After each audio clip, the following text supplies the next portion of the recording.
Plenário do Supremo Tribunal Federal condenou mais 15 réus acusados da participação nos ataques às sedes dos poderes em Brasília em 8 de janeiro.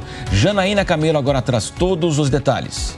O julgamento do grupo de 15 réus por envolvimento nos ataques do 8 de janeiro foi concluído nesta sexta-feira com 8 votos dos 10 ministros presentes na corte pela condenação de todos os acusados.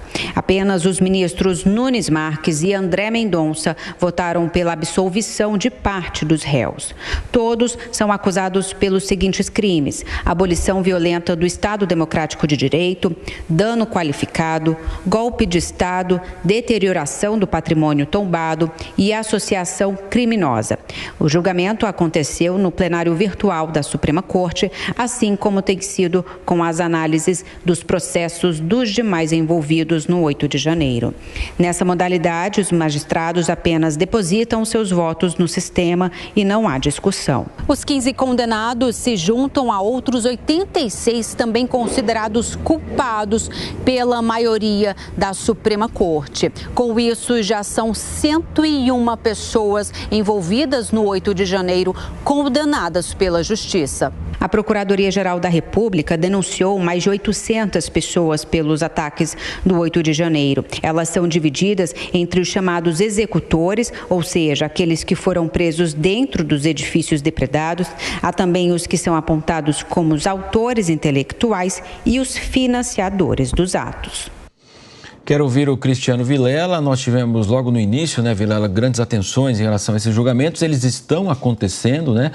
E não há nenhuma precedência, portanto, na justiça brasileira. Muitas pessoas envolvidas desta forma, né, Vilela? Pois é, Matos. Nós temos aí um formato de julgamento, até pelo seu volume, que é um pouco inusual em relação ao que a gente está acostumado no dia a dia. O importante em situações como essa é que, independente do volume ser grandioso, independente de ser um tema palpitante e um tema que exige do Estado uma análise rigorosa, criteriosa, mas nós não podemos deixar nunca que o direito de defesa seja respeitado. E essa garantia constitucional, ela tem que valer em absolutamente todos os casos. Em uma situação como essa, é fundamental, por exemplo, que seja feita uma avaliação caso a caso, o grau de atividade, o grau de participação que cada um dos réus tenha tido nesses episódios. Porque muitas vezes, quando você tem milhares de envolvidos, você tem situações de pessoas que uns eventualmente nem participaram do quebra-quebra, dos episódios em si. Outros, eventualmente, podem ter tido uma participação lateral e aí tem que ser punidos de uma forma proporcional aos seus atos.